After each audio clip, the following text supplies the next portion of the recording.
Seorang milioner arogan tidak sengaja mendengar gadis OB sederhana berbicara lancar bahasa Jerman di sudut kantor. Semua orang terdiam, tak percaya dengan apa yang baru saja terjadi. Identitas asli gadis itu perlahan terbongkar, membuat satu perusahaan syok berat. Jika kamu berharap kisah ini jadi pelajaran, semoga kita semua diberi hidayah Allah agar tidak meremehkan orang lain. Di sudut belakang lantai 3 sebuah perusahaan multinasional bernama PT Global Mekanika, tampak seorang gadis muda menyapu lantai dengan sapu lidi yang sudah mulai usang. Bajunya lusuh, rambutnya digelung sederhana, dan wajahnya tampak sedikit pucat akibat kelelahan. Namanya Rani. Gadis itu bekerja sebagai OB, Office Boy, sejak 2 tahun lalu. Tak banyak yang tahu siapa dia. Tak banyak pula yang peduli. Setiap pagi, sebelum matahari terbit sempurna, Rani sudah tiba di kantor membawa termos air panas dan sapu. Ia mengelilingi setiap ruangan, mengepel lantai, merapikan meja, hingga menuangkan air minum untuk para pegawai yang bahkan jarang menoleh padanya. Bagi mereka, Rani hanyalah si pembersih kantor, tak lebih dari itu. Rani, airnya kurang panas nih. Kamu kerja pakai mata atau ngasal aja? Hardik sekretaris pribadi direktur, Siska, dengan nada meremehkan.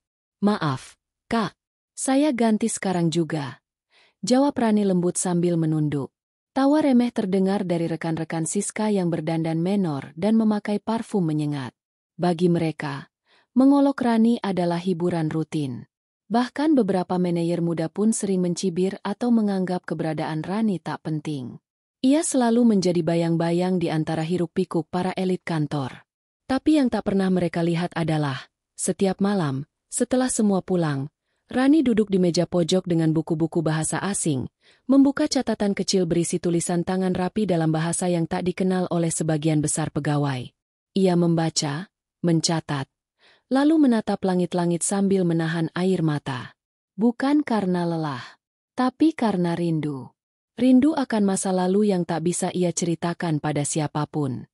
Rani menyimpan luka, dan luka itu ia tutup rapat seperti debu di bawah karpet perusahaan yang megah ini. Suatu siang, saat sedang membersihkan ruang pantry, Rani mendengar tawa beberapa pegawai di belakangnya. Gue nggak ngerti deh, anak Kobe bisa kerja di sini tuh karena apa? Pakai surat belas kasihan. Iya, atau jangan-jangan ada kenalan di dalam. Tapi ya gitu, mukanya kayak anak jalanan. Kalimat itu menusuk telinga Rani. Tangannya yang sedang mencuci gelas tiba-tiba gemetar. Tapi ia tetap diam. Ia tidak membalas. Hatinya menjerit. Tapi bibirnya terkunci. Ia melangkah keluar pantry, membawa nampan berisi gelas untuk disusun kembali ke ruang meeting. Saat itu pula, dari arah lift utama, muncul seorang pria dengan jas abu-abu dan raut wajah dingin. Dialah Adrian Wirawan, direktur utama dan pemilik saham terbesar perusahaan itu. Seorang milioner yang dikenal disiplin, tertutup, dan sedikit angkuh. Tidak ada yang berani berbicara dengannya tanpa izin. Dan tentu, tak ada yang mengira kalau hari itu, ia akan melihat Rani lebih dari sekadar OB biasa. Namun di mata Adrian, Rani tetap transparan. Ia melangkah melewati gadis itu tanpa menoleh sedikit pun. Rani menunduk sopan, lalu bergegas menuju lantai bawah untuk melanjutkan tugas membersihkan gudang alat. Di lorong gudang itulah, Rani terduduk sebentar, memandangi foto kecil yang ia sembunyikan di balik ID card-nya. Foto seorang pria paruh baya berkacamata, mengenakan jas akademik luar negeri. Ayah, maafkan Rani. Rani belum bisa lanjutkan cita-cita kita. Bisiknya, pelan, diiringi air mata yang tak bisa dibendung lagi. Ia menyeka wajahnya, lalu menarik napas panjang. Aku harus kuat. Semua akan terbuka di waktu yang tepat. Jika Allah menghendaki, tidak ada yang bisa menolak. Gumamnya dalam hati.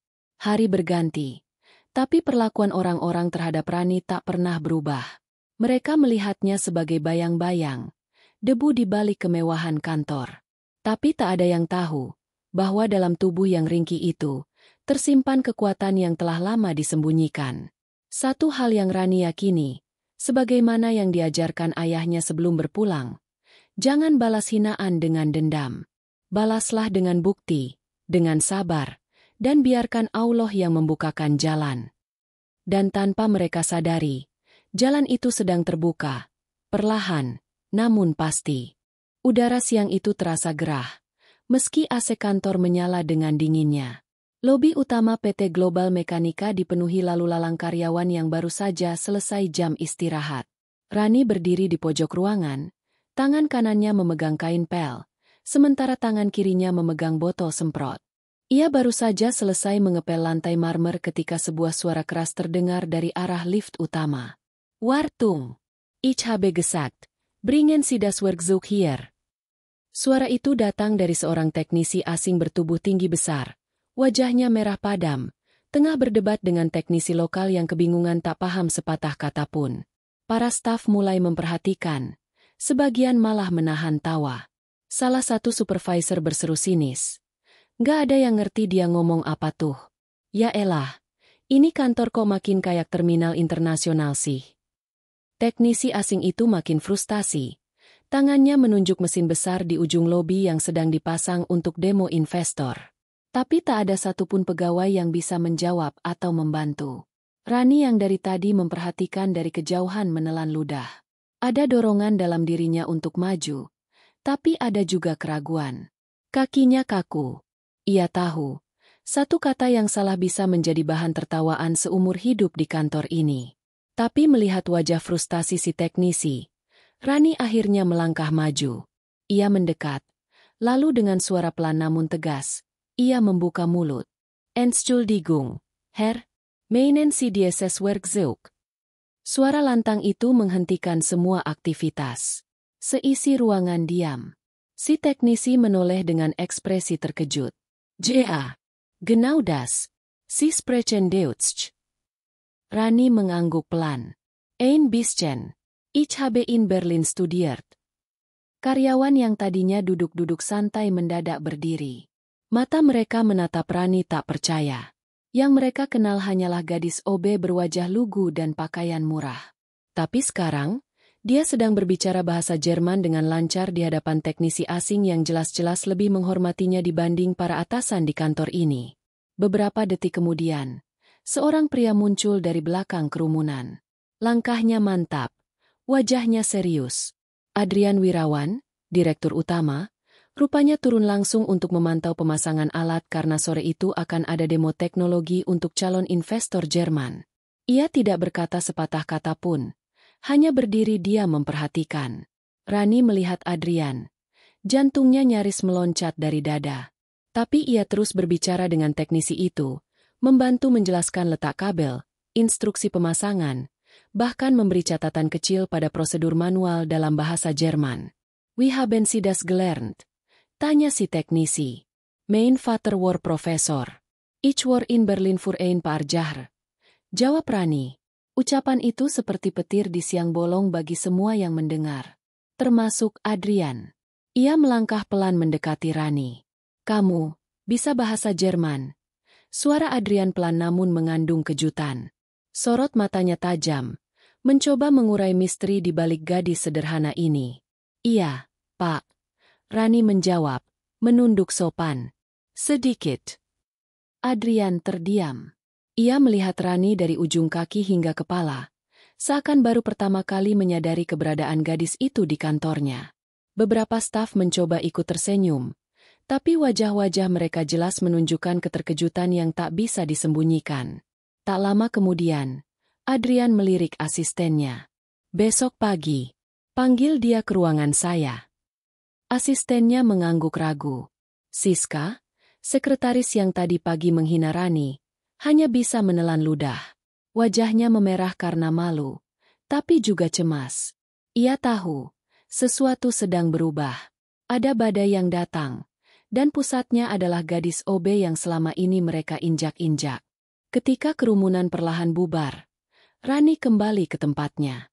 Tapi ada getaran dalam dadanya yang tak bisa ia bendung. Bukan karena takut, tapi karena akhirnya, sesuatu yang ia pendam rapat-rapat mulai terbuka. Di sudut ruang cleaning service, ia duduk diam, memeluk tas kecilnya.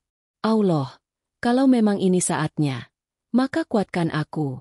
Jangan biarkan aku tinggi hati, dan jangan biarkan mereka makin menyakitiku. Bisiknya lirih. Air mata jatuh satu-satu membasahi pipi. Dari kejauhan, Adrian masih berdiri di depan mesin, menatap kosong. Di benaknya, pertanyaan mulai muncul. Siapa sebenarnya Rani?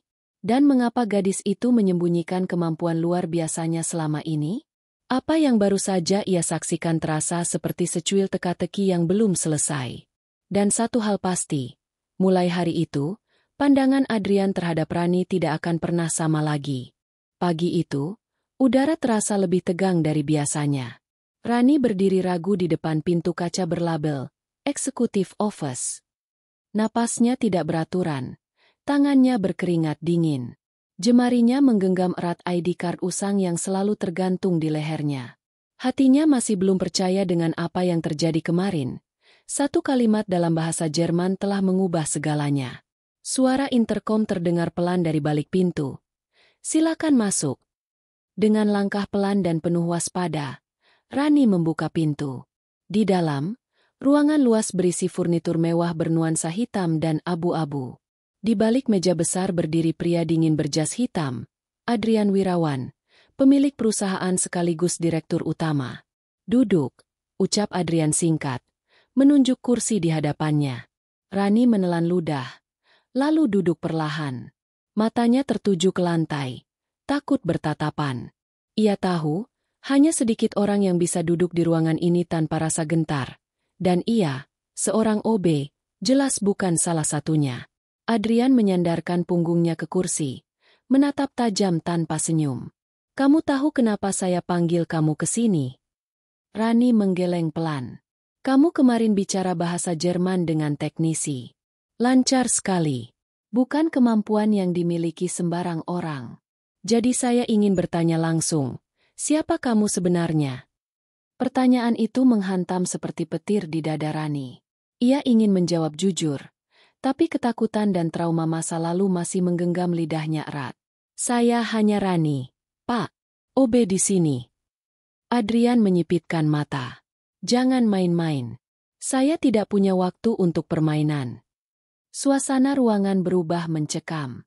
Seketika, Adrian membuka laci mejanya dan mengeluarkan selembar kertas. Ia dorong ke hadapan Rani. "Ini naskah kontrak kerja sama teknologi dengan partner Jerman. Saya ingin kamu baca dan terjemahkan, sekarang." Rani terdiam, menatap lembaran itu. Jantungnya berdebar kencang. Ia tahu, ini bukan sekadar ujian kemampuan, ini ujian harga diri. Dengan tangan gemetar, ia mengambil kertas itu, mengatur napas, lalu mulai membaca pelan namun jelas. "In Übereinstimmung mit den allgemeinen Geschäftsbedingungen." Artinya, sesuai dengan syarat dan ketentuan umum yang berlaku. Adrian mengangguk pelan. Ia mengambil kertas kedua. Kali ini, tulisan teknis tentang spesifikasi mesin industri. "Coba ini," ucapnya dingin. Rani melanjutkan dengan suara bergetar namun tetap lancar. Setiap kata, setiap terjemahan ia jabarkan dengan tepat dan profesional. Setelah 10 menit, Adrian menyandarkan diri ke kursinya, diam. Lalu, ia berdiri, mendekat ke jendela besar yang menghadap kota. "Kamu menyembunyikan banyak hal. Kenapa?" Rani menunduk lebih dalam. Air mata menggantung di pelupuknya. "Saya tidak ingin dikenal karena masa lalu saya, Pak. Saya hanya ingin bekerja dengan tenang. Dan saya tidak ingin dikasihani." Adrian berbalik, menatap gadis itu dengan lebih lembut dari sebelumnya. "Bukan kasihan. Saya tidak pernah kasihan pada siapapun. Tapi saya juga tidak suka orang yang menutupi potensi hanya karena takut akan penilaian." Rani menggigit bibir, menahan sesak. Tiba-tiba semua kenangan datang. Ayahnya yang dulu dosen tamu di Berlin, kejatuhan ekonomi keluarganya, ibunya yang meninggal karena tak mampu berobat, hingga ia harus pulang dari Jerman dan bekerja sebagai OB demi merawat ayahnya yang lumpuh. "Maafkan saya kalau menyembunyikan apapun, Pak. Saya cuma enggak punya pilihan." Suara itu lirih, hampir tak terdengar, tapi cukup membuat Adrian terdiam cukup lama. Tiba-tiba, suara pintu diketuk dari luar. Siska, sekretaris Adrian, masuk tanpa diminta. Wajahnya menyiratkan rasa tidak suka. Maaf, Pak. Tadi saya lihat dia masuk ke ruangan Bapak. Saya pikir perlu izin dulu. Adrian menoleh cepat. Saya yang suruh. Siska terlihat kaget. Oh baik, Pak. Tapi kalau boleh tahu dia OB, kenapa? Keluarlah. Nada Adrian tajam, membungkam Siska seketika. Dengan raut wajah kesal, ia membalik badan dan menutup pintu. Tapi matanya sempat melirik tajam ke arah Rani, seolah menyimpan amarah. Saat pintu tertutup, Adrian kembali ke meja. Ia menatap Rani lama, lalu berkata perlahan, mulai hari ini, kamu bukan cuma OB. Saya ingin kamu bantu saya menerjemahkan semua dokumen asing yang masuk. Tapi ini rahasia. Tidak ada yang tahu kecuali saya. Paham? Rani menatap pria itu, tak percaya dengan apa yang baru saja ia dengar. Pak, kenapa saya? Adrian menjawab singkat. Karena kamu satu-satunya orang di sini yang bikin saya penasaran. Rani berdiri, menunduk hormat. Terima kasih, Pak, saya akan berusaha sebaik mungkin. Ketika ia keluar dari ruangan itu, matanya berkaca-kaca. Di tangga darurat, ia terduduk dan menangis pelan. Tapi kali ini bukan karena sakit hati, melainkan karena harapan kecil yang mulai menyala. Di dalam hatinya, ia membisikkan doa. Ya Allah, jangan biarkan aku sombong. Tapi jangan juga biarkan aku lemah. Aku siap, jika ini memang jalan yang kau buka. Suasana kantor hari itu berjalan seperti biasa. Pegawai berlalu lalang dengan wajah sibuk, sebagian mengobrol di pantry, sebagian lagi mengetik cepat di meja masing-masing. Tapi tidak ada yang tahu, bahwa di balik ritme kerja yang tampak normal itu, ada sesuatu yang sedang berubah pelan namun pasti. Dan perubahan itu bermula dari satu nama, Rani. Sejak kejadian di lobi dan pertemuan tertutup dengan Adrian, langkah Rani terasa berbeda. Tatapannya lebih fokus, caranya berjalan lebih tenang, dan cara dia membawa diri, seolah ada beban lama yang pelan-pelan mulai terangkat. Tapi tetap, ia menjaga semuanya di dalam. Ia tidak ingin menjadi pusat perhatian. Ia masih mengepel lantai, membersihkan meja, dan menuangkan air seperti biasa. Namun diam-diam, setiap sore, ia dipanggil ke ruang direktur untuk membantu menerjemahkan dokumen penting dalam bahasa Jerman, Inggris, dan kadang Prancis. Tidak ada yang tahu kegiatan itu. Adrian sengaja merahasiakannya. Tapi perubahan kecil mulai terlihat. Dalam rapat, Adrian sesekali menyebut saran yang berasal dari staf internal yang memahami konteks dokumen lebih baik dari para manajer. Beberapa orang mulai bertanya-tanya, siapa yang dimaksud? Siska, sekretaris yang selama ini merasa paling dekat dengan Adrian, mulai resah. Ia curiga. Setiap kali melihat Rani lewat di dekat ruang direktur, hatinya berdesir tak nyaman. Rasa benci mulai tumbuh, ditambah rasa takut kehilangan posisi istimewanya di kantor. Sementara itu, di dalam kamar sempit kontrakannya, Rani membuka koper tua yang selalu ia kunci rapat. Di dalamnya ada beberapa buku tebal berbahasa asing, ijazah luar negeri yang belum sempat dilegalisir, dan satu lembar foto yang mulai menguning. Dirinya bersama seorang pria tua berkacamata, di depan gedung kampus di Berlin. Ayahnya. Pria itu adalah Profesor Dr. Haji Imran Sulaiman, seorang akademisi asal Indonesia yang sempat mengajar sebagai dosen tamu di Jerman. Seorang yang sederhana namun dihormati karena keilmuannya. Ia membesarkan Rani sendirian setelah ibunya wafat saat Rani masih SMP. Mereka hidup dari beasiswa dan honor mengajar ayahnya. Tapi kebahagiaan mereka sederhana dan penuh makna. Namun badai datang tiba-tiba. Ayahnya terkena stroke saat sedang menjadi pembicara di Frankfurt. Rani yang saat itu baru 1 tahun kuliah S2 terpaksa pulang. Ia menjual semua aset kecil yang ada, dan memutuskan tinggal di Indonesia untuk merawat ayahnya. Semua impian akademiknya terhenti. Setelah beberapa bulan, dan uang tabungan habis, ia melamar pekerjaan kemanapun, Dan satu-satunya yang menerima saat itu adalah posisi OB di PT Global Mekanika. Aku bukan malu jadi OB. Tapi aku malu kalau orang mengira aku bersembunyi di balik ijazah, bisik Rani lirih, menatap foto ayahnya yang sekarang terbaring lumpuh di ranjang panti jompo. Di sisi lain kota, Adrian sedang duduk di ruangannya, menatap layar laptop sambil memikirkan Rani. Bukan karena rasa suka, belum sampai ke sana. Tapi karena penasaran yang tumbuh makin dalam. Ia memanggil bagian data kepegawaian, meminta arsip milik Rani. Riwayat pendidikan minim, hanya sampai SMA. Ucap staf HRD sambil menyodorkan map berdebu. Adrian mengernyit. Tak mungkin. Seorang lulusan SMA tidak bisa menerjemahkan bahasa teknis Jerman Sevasi itu. Ia lalu memeriksa ulang isi map itu. Benar saja, data Rani tidak lengkap.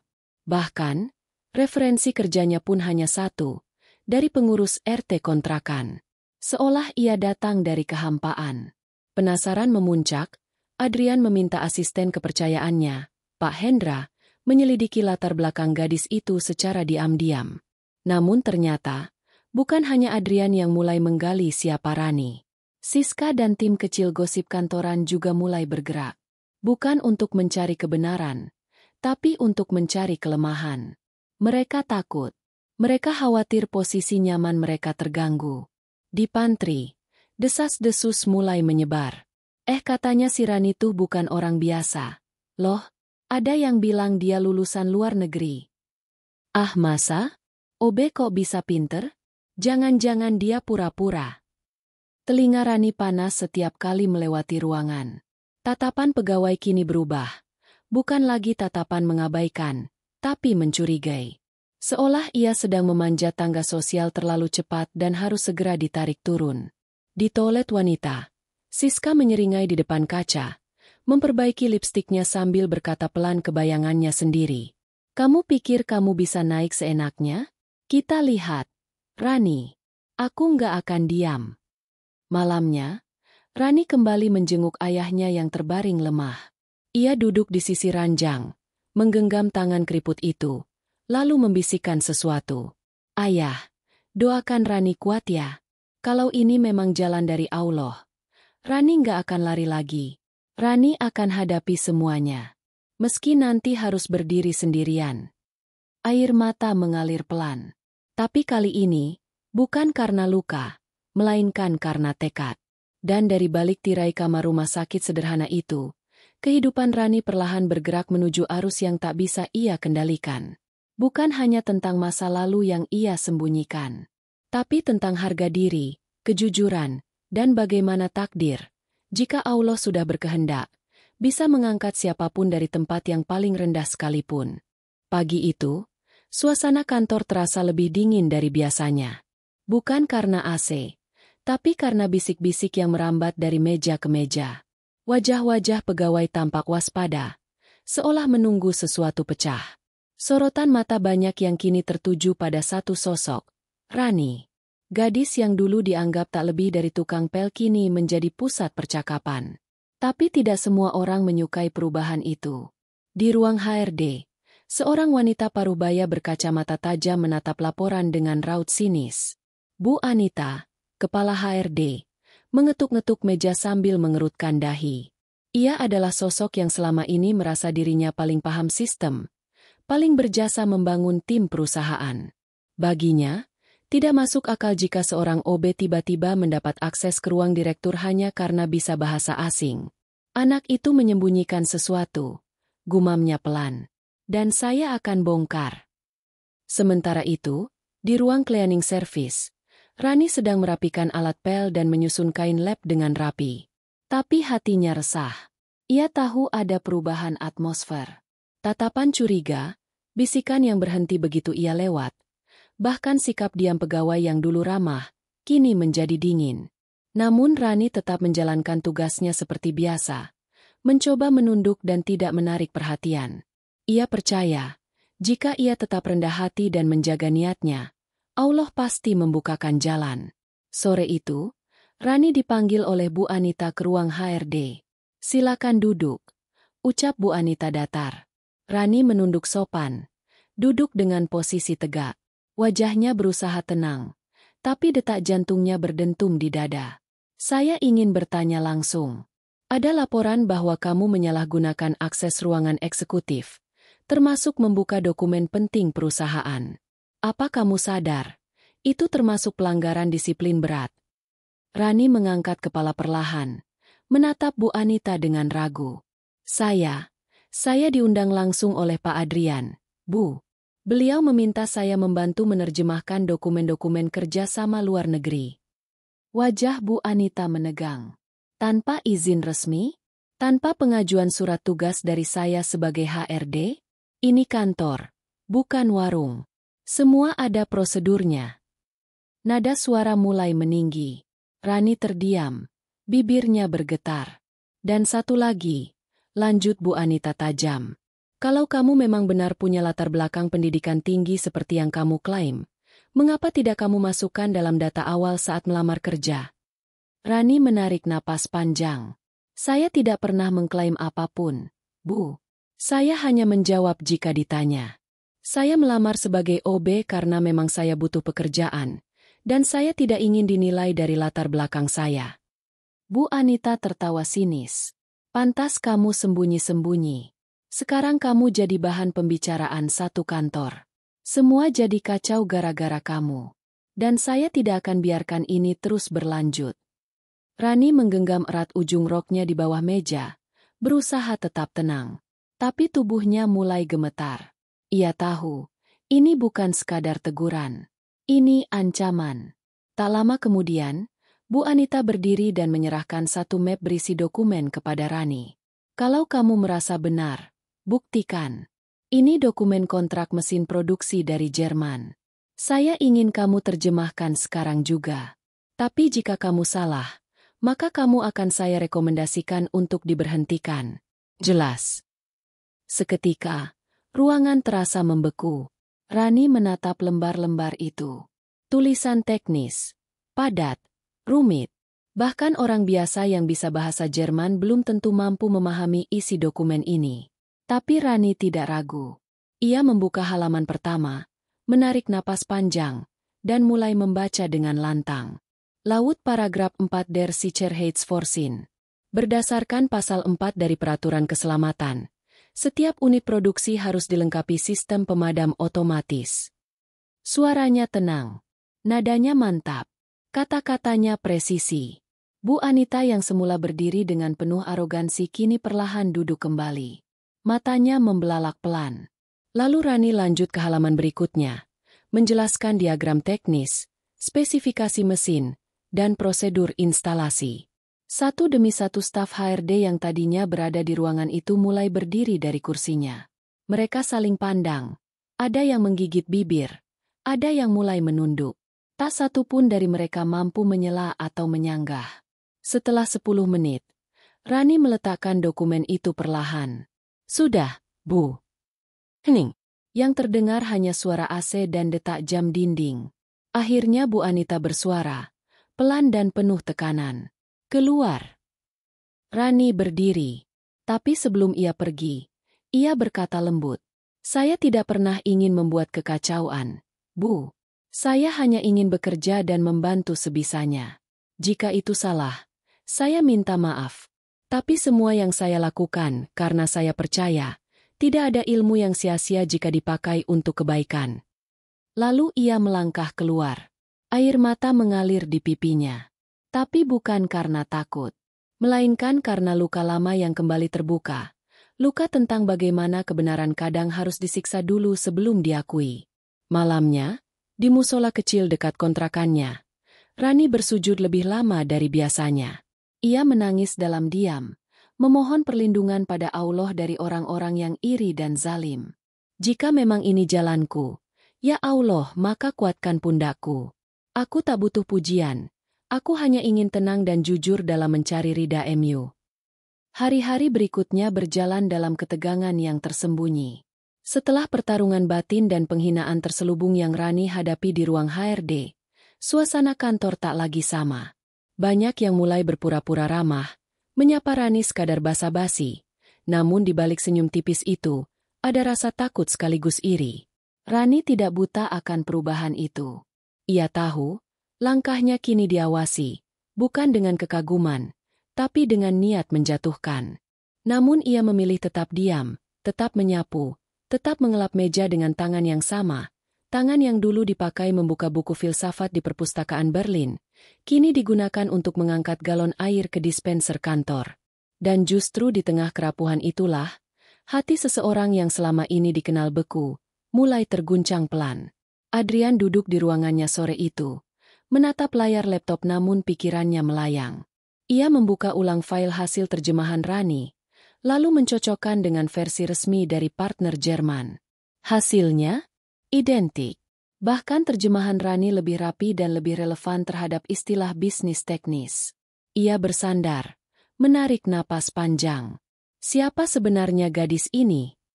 Pertanyaan itu makin hari makin mengganggunya. Bukan karena ia curiga, tapi karena ia merasa bersalah. Ia mengingat saat pertama kali melihat Rani di lorong kantor. Bajunya lusuh, wajahnya tertunduk. Ia bahkan tak menoleh waktu itu. Gadis itu seolah tidak ada. Tapi kini, justru dialah yang diam-diam menyelamatkan banyak hal di balik layar. Adrian membuka email pribadi. Sebuah pesan dari rumah sakit datang pagi itu, memberitahukan bahwa salah satu pasien panti jompo binaan perusahaan belum membayar tagihan lanjutan. Ia membuka nama pasien tersebut, Imran Sulaiman. Mata Adrian membelalak pelan. Imran Sulaiman. Tiba-tiba hatinya bergetar. Nama itu pernah ia dengar. Ia mencarinya di Google, dan benar saja, Profesor Dr. Haji Imran Sulaiman, ahli teknik mesin dari Indonesia yang pernah mengajar di Berlin, menjadi keynote speaker di berbagai forum internasional, namun menghilang dari publik beberapa tahun lalu setelah dikabarkan terkena stroke dan memilih pulang ke Indonesia. Adrian mengepal tangannya. Ia tahu nama itu bukan nama sembarangan. Ia juga tahu, jika benar ini ayah Rani, maka semua fitnah yang beredar di kantor selama ini bukan hanya kejam, tapi sangat keji.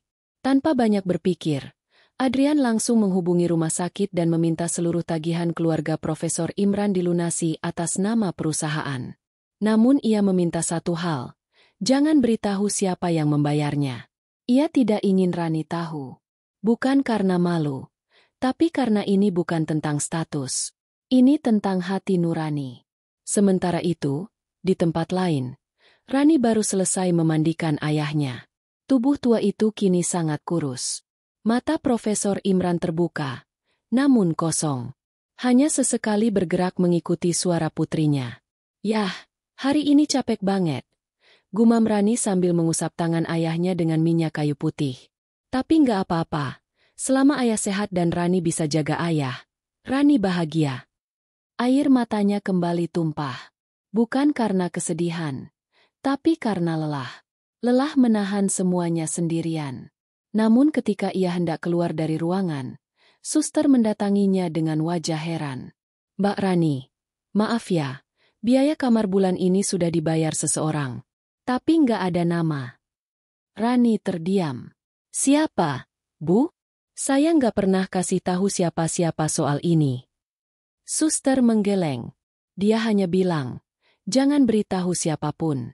Tapi tadi dia bilang, jangan biarkan seorang anak berhenti bermimpi hanya karena ayahnya sedang sakit. Kalimat itu menghantam jantung Rani. Dadanya sesak. Ia tahu, hanya satu orang yang bisa mengatakan kalimat sepeka itu. Dan orang itu bukan dari masa lalunya, melainkan dari kantor tempat ia bekerja. Keesokan harinya, Rani kembali ke kantor dengan langkah yang lebih tenang. Ada keheningan baru dalam hatinya. Ia tidak tahu siapa yang menolong, tapi ia merasa Allah sedang membuka jalan perlahan. Setelah lama ia bersabar dalam gelap. Namun diam-diam, di balik dinding kaca ruang direktur, Adrian memperhatikan gadis itu dari kejauhan. Dan untuk pertama kalinya, ia menatap seseorang di kantor itu, dengan rasa hormat. Malamnya, di kamar sempit yang biasa menjadi tempat tangis dan doanya, Rani berdiri di hadapan sajadah. Ya Allah, jika selama ini aku hanya menunduk karena takut, kali ini aku ingin menunduk karena bersyukur. Aku tahu, bukan manusia yang menolongku, tapi Engkau yang menggerakkan hati orang lain, hingga aku bisa terus berjalan. Jangan biarkan aku lalai. Jangan biarkan aku tinggi. Cukup jaga aku dalam keikhlasan. Sujudnya malam itu terasa lebih dalam. Ia menangis bukan karena tertekan, tapi karena haru. Setelah sekian lama merasa sendiri, kini ia merasa dilihat, bukan karena jabatan, bukan karena gelar, tapi karena ketulusan yang perlahan mulai dikenali.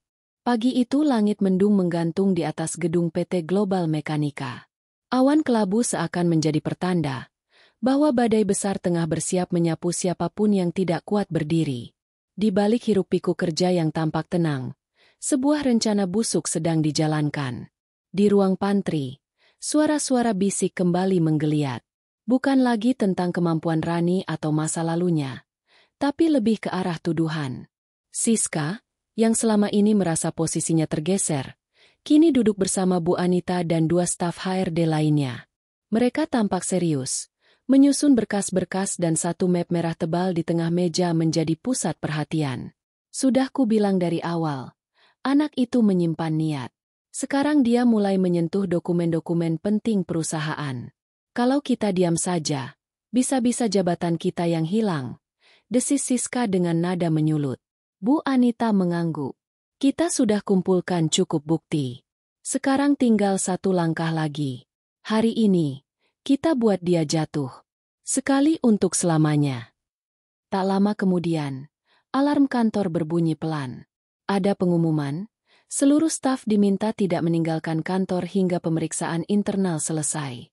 Mohon kerjasama semua pihak. Suasana kantor langsung berubah tegang. Di antara pegawai yang mulai cemas, satu sosok berdiri kebingungan di depan ruang cleaning service, Rani. Ia tidak tahu apa yang sedang terjadi. Tapi dalam beberapa detik, dua satpam datang mendekat, membawa map dan surat resmi. Maaf, Mbak Rani, kami diminta mengawal Anda ke ruang audit. Ada laporan yang perlu diklarifikasi. Rani menatap mereka. Tangannya dingin. Laporan apa, Pak? Katanya, ada dokumen penting perusahaan yang ditemukan di tas Mbak Rani. Dan itu tidak seharusnya ada di tangan OB. Di ruang audit, beberapa petinggi sudah berkumpul. Termasuk Bu Anita, Siska, dua staf IT, dan beberapa manajer. Wajah mereka serius. Di meja tengah, terbentang beberapa lembar fotokopi dokumen kerjasama dengan perusahaan asing, ditandai konfidensial. Ini ditemukan di dalam tas Anda, ujar Bu Anita sambil menunjuk map merah. Rani membeku. Ia tak pernah merasa memasukkan dokumen apapun ke dalam tasnya. Tasnya hanya berisi mukena, dompet kecil, buku catatan, dan foto ayahnya. Saya tidak tahu menahu soal ini, Bu. Sumpah saya tidak pernah ambil atau simpan dokumen ini. Ucapnya terbata. Siska mencibir. Jangan main drama. Kami sudah dapat laporan dari cleaning service bahwa kamu sering mondar-mandir ke ruang direktur. Jangan kira kami bodoh. Suasana makin panas. Semua mata tertuju pada Rani. Sementara itu, pegawai kantor yang menyaksikan dari balik kaca mulai merekam kejadian itu diam-diam. Air mata mulai menetes dari sudut mata Rani. Tapi ia tahu, menangis di depan mereka hanya akan menjadi bahan cemooh. Ia menatap satu persatu wajah yang menyudutkannya. Wajah yang dulu tersenyum basa-basi, kini berubah jadi wajah para penuding tak berperasaan. Saya tidak akan, demi Allah saya tidak pernah mengambil dokumen ini. Sementara itu, Adrian yang sedang menghadiri rapat dengan investor tiba-tiba menerima pesan dari asistennya. Isinya hanya satu kalimat. Rani sedang diperiksa. Dituduh mencuri dokumen rahasia perusahaan. Tanpa pikir panjang, Adrian langsung berdiri. Rapat ia tinggalkan begitu saja. Wajahnya berubah tegang. Langkahnya cepat menuju lantai bawah. Ketika pintu ruang audit dibuka dengan keras, semua mata menoleh. Adrian berdiri di ambang pintu. Sorot matanya tajam. Ia melangkah masuk dengan aura yang membuat semua orang terdiam. Apa ini? Bu Anita berdiri gugup. Kami hanya menjalankan prosedur. Ditemukan dokumen rahasia perusahaan di tas. Siapa yang periksa tasnya? Tim internal. Pak, kami hanya panggil CCTV. Sekarang, suasana berubah mencekam. Dalam waktu singkat, tim IT membuka rekaman CCTV dari lorong ruang cleaning service. Dan di detik yang menegangkan, semua orang menyaksikan. Seorang staf HRD diam-diam memasukkan map ke dalam tas Rani ketika Rani sedang membersihkan jendela. Semua ternganga. Siska pucat. Bu Anita langsung terduduk. Rani berdiri mematung. Tubuhnya gemetar. Adrian menatap semua yang ada di ruangan itu. Lalu berkata pelan namun penuh amarah. Kalian bukan hanya menzalimi dia, tapi kalian mempermalukan perusahaan ini. Ia menatap Rani yang menunduk, menahan tangis. Dan kamu, Rani, kamu tidak salah. Mulai hari ini, kamu tidak akan lagi menyentuh pel atau ember. Tempatmu bukan di ruang cleaning service. Tempatmu akan aku tentukan sendiri. Rani menatap Adrian. Matanya merah. Air mata tumpah seperti hujan. Namun yang terdengar dari bibirnya hanya satu bisikan. Ya Allah, aku tak sanggup balas mereka. Tapi aku tahu, engkau tak pernah tidur. Malam itu, di musola kecil dekat kantor, Rani kembali bersujud lebih dalam dari biasanya. Ia memohon kekuatan. Bukan untuk melawan, tapi untuk tetap bisa menunduk. Meski namanya mulai terangkat. Hari yang dinantikan itu akhirnya tiba. Suasana kantor PT Global Mekanika terasa berbeda sejak pagi. Seluruh ruangan dipenuhi ketegangan. Wajah-wajah pegawai terlihat tegang. Sebagian bahkan terlihat gugup. Hari itu adalah hari yang krusial. Demo besar teknologi untuk investor asing dari Jerman. Di aula utama lantai 5, spanduk-spanduk formal telah dipasang. Meja-meja ditata rapi. Dan layar lebar dipersiapkan untuk presentasi sistem produksi baru yang telah dikembangkan berbulan-bulan. Para direksi hadir lengkap, dan yang paling menarik perhatian, 2 investor besar dari Berlin hadir langsung di ruangan itu. Adrian duduk di baris depan, mengenakan setelan gelap. Matanya menyapu seluruh ruangan, sesekali melirik ke arah tim presentasi yang tampak cemas. Ia tahu, dokumen dan sistem kerjasama ini terlalu teknis untuk dipresentasikan tanpa penerjemahan akurat. Ia telah meminta HRD dan manajemen menyiapkan presentasi bilingual, namun entah kenapa, persiapan justru tampak berantakan. Dan itulah awal dari bencana kecil yang pelan-pelan tumbuh menjadi kekacauan. Presentasi dimulai. Project manager perusahaan naik ke atas panggung, lalu mulai berbicara. Namun suara gugupnya, dikombinasikan dengan bahasa Inggris terbata dan terjemahan teknis yang kacau, membuat 2 investor dari Berlin saling melirik, menunjukkan ekspresi bingung. Satu demi satu slide ditampilkan, namun grafik dan spesifikasi tidak sesuai konteks. Beberapa istilah teknis diterjemahkan secara harfiah, membuat arti presentasi bergeser. Salah satu investor bahkan sempat mengangkat tangan dan memotong presentasi. Excuse me. But this explanation contradicts the data sheet we received last week. Seluruh ruangan hening. Project manager panik. Ia hanya bisa tersenyum canggung, lalu berusaha membaca ulang catatan kecil di tangannya. Namun semakin membaca, semakin salah. Investor kembali berbisik satu sama lain. Wajah Adrian mengeras. Ia tahu, jika situasi ini dibiarkan, kerja keras seluruh tim akan sia-sia. Dan perusahaan bisa kehilangan kerjasama bernilai miliaran. Dan tepat di detik itulah, pintu belakang aula terbuka perlahan. Seseorang masuk pelan dengan seragam OB. Wajahnya tenang. Matanya menatap lurus ke panggung. Beberapa karyawan membalikan badan, terkejut. Itu Rani. Ia melangkah ke depan. Tak ada undangan, tak ada pengumuman. Tapi langkahnya mantap. Ia naik ke atas panggung, lalu membisikkan sesuatu ke telinga project manager. Boleh saya bantu? Tanyanya pelan. Manajer itu, yang sudah putus asa, hanya bisa mengangguk dan menyerahkan mic. Rani berdiri di tengah panggung, mengambil alih presentasi. Lalu dengan suara tenang, ia membuka slide berikutnya dan mulai berbicara dalam bahasa Jerman yang fasih, akurat, dan penuh percaya diri. Guten Tag. Lassen Sie mich die Hauptkomponenten der neuen Maschinenreihe erklären. Selamat siang. Izinkan saya menjelaskan komponen utama dari lini mesin baru kami. Investor yang semula bingung, kini duduk tegak. Mereka mulai mengangguk. Slide demi slide dijelaskan ulang oleh Rani, disesuaikan dengan konteks dan kebutuhan mereka.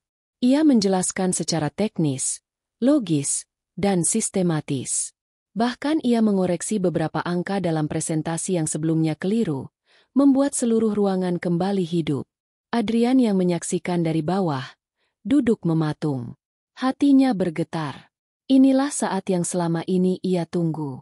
Saat kebenaran muncul bukan lewat amarah, tapi lewat kejelasan. Setelah presentasi selesai, salah satu investor berdiri dan bertepuk tangan. Diikuti oleh yang lain. Bahkan beberapa manajer lokal yang sebelumnya meremehkan Rani, kini tak bisa menyembunyikan kekaguman mereka. Salah satu investor mendekati Adrian dan bertanya, "Why is she not leading this project?" Adrian terdiam. Matanya tak lepas dari sosok Rani yang kini menunduk di panggung, mencoba kembali ke belakang layar seperti semula. Namun kali ini, semua orang melihatnya. Semua orang mendengarnya. Dan tidak ada satupun yang bisa menyangkal. Rani telah menyelamatkan wajah perusahaan di depan dunia. Setelah acara berakhir dan para tamu pulang, Adrian berdiri di tengah aula yang mulai sepi. Ia memanggil semua kepala divisi, manajer, dan staf penting. Rani masih berdiri di ujung ruangan, hendak mengambil ember pel yang tergeletak di pojok. Namun Adrian memanggilnya. "Rani, ke sini." Seluruh mata kembali menoleh. Rani melangkah pelan. Wajahnya bingung. Adrian menatap semua yang hadir. Suaranya lantang. "Siang ini kalian semua telah melihat sendiri. Seorang yang kalian anggap remeh. Seorang yang kalian perlakukan seperti bayangan. Tapi justru dia yang membuat kita tidak kehilangan investor hari ini." "Sini." Adrian mengangkat tangannya, menunjuk Rani. "Mulai hari ini, saya nyatakan, Rani bukan lagi OB. Mulai hari ini, ia adalah bagian dari tim riset dan pengembangan internasional perusahaan ini. Dan posisinya akan langsung di bawah saya." Sontak terdengar gumaman. Beberapa wajah pucat. Siska terduduk lemas di kursinya. Bu Anita menunduk dalam-dalam.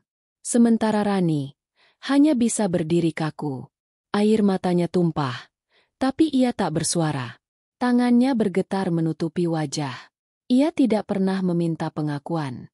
Tapi hari ini, Allah tunjukkan kebenaran di hadapan semua orang.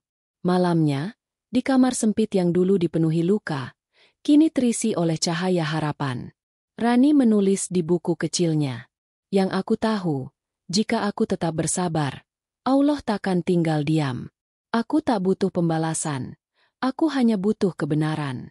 Dan hari ini, aku tahu kebenaran itu akhirnya menang." 3 hari telah berlalu sejak insiden presentasi besar itu. Nama Rani kini menggema di seluruh sudut kantor PT Global Mekanika. Dari cleaning service hingga lantai direksi, semua membicarakan gadis yang dulunya hanya pembawa kopi, kini menjadi penyelamat muka perusahaan di hadapan investor asing. Namun di balik semua pujian, Rani justru semakin sering menyendiri. Ia tak terbiasa menjadi pusat sorotan. Tatapan kagum itu kini terasa seperti beban baru. Ia ingin kembali ke kesunyian yang dulu, di mana tak ada yang peduli siapa dirinya. Adrian, di sisi lain, tidak tinggal diam. Ia terus menyelidiki siapa sebenarnya Rani. Bukan karena curiga, tapi karena hatinya belum selesai bertanya. Suatu malam, ia memanggil Pak Hendra, asistennya, untuk datang ke ruang kerja pribadi. "Semua dokumen sudah dicek?" tanya Adrian serius. Pak Hendra menyerahkan satu map coklat tebal. "Kami menemukan dokumen aslinya, Pak. Data ini sebelumnya tidak masuk dalam sistem HRD karena dilamar lewat jalur umum. Dan ini akan membuat Bapak terkejut." Adrian membuka map itu. Di dalamnya ada fotokopi ijazah, transkrip akademik, surat rekomendasi dari Duta Besar RI untuk Jerman, dan satu artikel koran internasional. Di halaman utama tertulis, "Putri Profesor Imran Sulaiman menjadi pembicara termuda di Konferensi Teknik Eropa." Adrian membeku. Tangannya mengusap nama lengkap yang tertera. Rani Sulaiman, MSc Universitas Teknik Berlin. Lidahnya keluh. Selama ini, gadis itu bukan sekadar pintar. Ia adalah lulusan luar negeri terbaik. Anak dari salah satu tokoh teknik mesin paling dihormati di dunia. Pagi harinya, seluruh karyawan dikumpulkan di aula untuk pengumuman penting. Wajah-wajah penasaran kembali memenuhi ruangan. Rani diminta hadir. Namun ia tak diberitahu apapun. Ketika ia sampai di depan aula, pintu sudah terbuka lebar. Semua mata langsung tertuju padanya. Tapi yang membuat napasnya tercekat adalah slide besar yang terpampang di layar utama. Foto dirinya bersama sang ayah di Berlin, dengan tulisan besar, "Siapa Rani sebenarnya?" Langkahnya terhenti. Matanya membelalak. Bibirnya gemetar. Di atas panggung, Adrian berdiri dengan mikrofon di tangan. Teman-teman sekalian, selama ini kita hidup dalam dunia penilaian instan. Kita menilai orang dari baju, dari sepatu, dari posisi. Tapi hari ini, izinkan saya mengungkapkan kebenaran. Kebenaran yang sudah terlalu lama disembunyikan karena kerendahan hati seseorang. Semua hening. Adrian menatap Rani, lalu berkata pelan tapi tegas. Rani Sulaiman bukan sekadar OB. Ia adalah anak dari Profesor Imran Sulaiman, ahli teknik dunia yang kita semua tahu namanya di jurnal internasional. Rani adalah lulusan Universitas Teknik Berlin dengan predikat terbaik. Ia bukan hanya menguasai 5 bahasa asing, tapi juga pernah menjadi pembicara termuda dalam konferensi teknik Eropa. Dan semua itu disembunyikannya. Kenapa? Adrian berhenti sejenak, menatap hadirin. Karena saat ia kembali ke tanah air, tak satu pun perusahaan yang melihat kemampuannya. Ia ditolak karena penampilannya. Karena ia tak membawa privilege, hanya ketulusan. Dan akhirnya, ia memilih menjadi OB. Bukan karena ia rendah, tapi karena ia rela. Beberapa orang mulai menangis. Terutama staf cleaning service dan beberapa pegawai yang dulu sering meremehkannya. Wajah-wajah yang dulu mencibir, kini tertunduk penuh malu. Air mata Rani jatuh satu persatu. Tapi ia tetap berdiri di tempat. Tak berkata apapun. Dadanya sesak, tapi bukan karena sedih, melainkan karena akhirnya, semua terbuka. Adrian melanjutkan. Selama ini kita mencari pemimpin yang pintar. Tapi hari ini saya temukan satu hal yang lebih penting. Kerendahan hati. Dan itu ada di diri Rani. Ia mengangkat suara. Mulai bulan depan, saya akan serahkan satu proyek internasional untuk ditangani langsung oleh Rani Sulaiman. Dan bagi siapapun yang dulu pernah menjatuhkan, menghina, atau meremehkan, saya tidak meminta kalian minta maaf padanya. Tapi saya minta, berubahlah. Karena kantor ini tidak dibangun oleh gelar, tapi oleh kejujuran. Ruangan hening. Beberapa pegawai menangis. Siska terduduk diam. Wajahnya tak berani mendongak. Bu Anita menghapus air mata yang entah datang dari penyesalan atau kekalahan. Rani maju ke depan. Ia berdiri di samping Adrian. Mikrofon ditaruh di tangannya. Dengan suara bergetar ia berkata, "Saya tidak ingin dibela. Saya tidak ingin dibangga-banggakan. Saya hanya ingin bekerja dengan jujur. Dan jika hari ini semua ini terjadi, itu bukan karena saya hebat, tapi karena Allah masih mau menolong hambanya yang pernah terjatuh." Lalu ia menunduk dalam-dalam. Air mata tumpah dari matanya. Tapi bukan karena malu, melainkan karena keadilan akhirnya turun, bukan lewat kemarahan, tapi lewat kebenaran yang tak bisa disangkal siapapun. Di luar aula, hujan turun pelan. Seolah langit pun ikut menangis. Menyaksikan seorang gadis yang pernah disapu dari lantai ke lantai. Kini berdiri paling tinggi, tapi tetap menunduk paling dalam.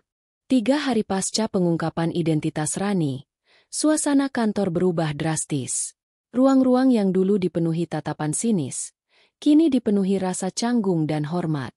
Namun Rani tetap berjalan dengan wajah yang sama. Tidak ada sikap tinggi. Tidak ada langkah angkuh.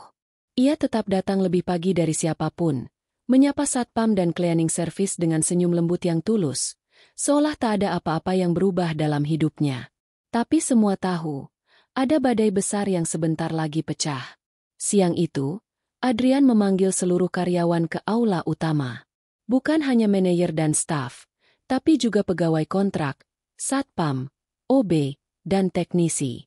Semua dikumpulkan dalam satu ruangan. Tidak ada panggung. Tidak ada jarak. Adrian berdiri di tengah, mengenakan kemeja putih sederhana tanpa jas. Sikapnya tidak lagi seperti direktur, tapi seperti seorang manusia biasa yang sedang bicara dari hati. "Terima kasih kalian sudah datang," ucap Adrian pelan. Ia menatap semua wajah di hadapannya. Beberapa menghindari pandangannya. Beberapa hanya menunduk. Di sisi kanan, Rani berdiri diam. Tak tahu menahu tentang apa yang akan terjadi. "Aku kumpulkan kalian bukan untuk bicara soal kerja, tapi untuk bicara soal keadilan," lanjut Adrian. Suasana mulai tegang. Beberapa bulan terakhir, aku melihat satu orang dihina, direndahkan, bahkan difitnah. Padahal dialah yang punya hati paling bersih di ruangan ini. Wajah-wajah mulai panik. Siska memeluk map di dadanya. Matanya gelisah. Bu Anita terlihat pucat.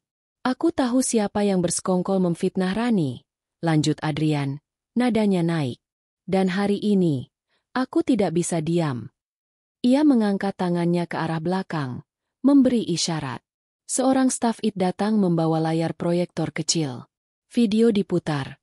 Rekaman CCTV saat staf HRD menyelipkan dokumen rahasia ke dalam tas Rani.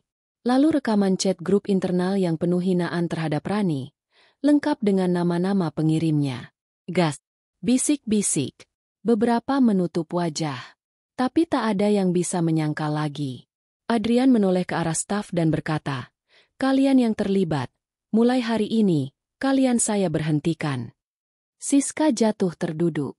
Bu Anita menutup wajahnya, menangis tanpa suara. Seorang pegawai laki-laki mencoba membela, tapi Adrian memotong dengan suara keras. "Ini bukan soal perusahaan. Ini soal hati nurani. Kalian mempermalukan seseorang yang tidak pernah melawan." Suasana hening. Lalu, Adrian menoleh ke arah Rani. Ia melangkah pelan mendekatinya, lalu berhenti beberapa langkah di depannya. "Dan kamu, Rani, sejak hari pertama aku melihatmu, aku melihat seseorang yang tidak pernah menunjukkan siapa dia, tapi tetap bekerja dengan jujur. Kamu tidak pernah minta dihormati, padahal kamu lebih pantas dihormati dari siapapun di ruangan ini." Rani menunduk. Air matanya mulai jatuh. Adrian menghela napas panjang. Lalu ia bicara. "Hari ini, aku ingin umumkan satu hal terakhir." Seluruh ruangan terdiam, menanti. Detik terasa lebih lambat. Adrian menarik napas. Wajahnya sedikit bergetar, seperti sedang menyimpan sesuatu yang lama ingin ia lepaskan. "Sebenarnya, aku pernah kenal ayahmu. Waktu kuliah di luar negeri dulu, beliau pernah menyelamatkan hidupku. Saat aku nyaris gagal, dia membimbingku. Aku bukan siapa-siapa kalau bukan karena bantuan ilmiahnya." Rani mendongak pelan, menatap Adrian. "Dan waktu aku tahu kau adalah putrinya, aku malu. Karena aku pernah ikut meremehkanmu di awal. Aku pernah berjalan melewatimu tanpa menoleh. Padahal, darah dari orang yang pernah menyelamatkanku sedang berdiri di depanku." Seketika, Rani menangis keras. Tubuhnya bergetar. Ia menutup wajahnya dan menahan suara isaknya, tapi tak mampu. Tangis itu pecah. Tangis dari luka-luka lama yang selama ini hanya bisa ia simpan sendiri. Adrian mendekat, lalu berkata pelan, "Kau tak harus membuktikan siapa dirimu. Dunia yang harus belajar menghormati orang tanpa perlu mereka buka asal-usulnya." Lalu ia mengulurkan tangan dan berkata lantang ke seluruh ruangan, "Saya mengangkat Rani Sulaiman secara resmi sebagai Direktur Riset Internasional PT Global Mekanika." Seluruh ruangan terdiam. Lalu, satu persatu orang mulai berdiri dan bertepuk tangan. Cleaning service menangis sambil tepuk tangan. Pegawai teknis mengangguk penuh haru. Bahkan beberapa staf yang dulu meremehkan mulai ikut berdiri dan menepuk tangan. Kali ini bukan karena formalitas, tapi karena penyesalan. Rani masih tak percaya. Ia memandang Adrian lama, lalu menunduk lagi dan berucap pelan. Ya Allah, aku tidak tahu harus berkata apa. Tapi aku tahu, ini bukan hadiah. Ini amanah. Jangan biarkan aku terjebak dalam balas dendam. Biarkan aku tetap menjadi aku. Hari itu menjadi hari bersejarah bagi PT Global Mekanika. Hari di mana seorang OB naik menjadi direktur bukan karena permainan politik, tapi karena kebenaran yang dibela langsung oleh takdir. Hari di mana kantor yang pernah menjadi tempat penuh penilaian, belajar untuk melihat manusia dari hati, bukan dari tampilan. Dan hari di mana satu doa yang dulu dilantunkan dengan air mata, akhirnya dijawab dengan kemuliaan yang tidak bisa dibeli oleh gelar atau harta. Sore itu, Rani duduk di taman belakang kantor, membuka catatan kecil peninggalan ayahnya. Di halaman paling akhir, ada tulisan tangan. Jika suatu hari dunia menutup jalanmu, jangan berteriak. Tunduklah, dan mintalah pada Allah. Karena yang menutup jalanmu, hanya bisa dibuka olehnya. Rani menatap langit, dan untuk pertama kalinya, ia tersenyum, tanpa takut.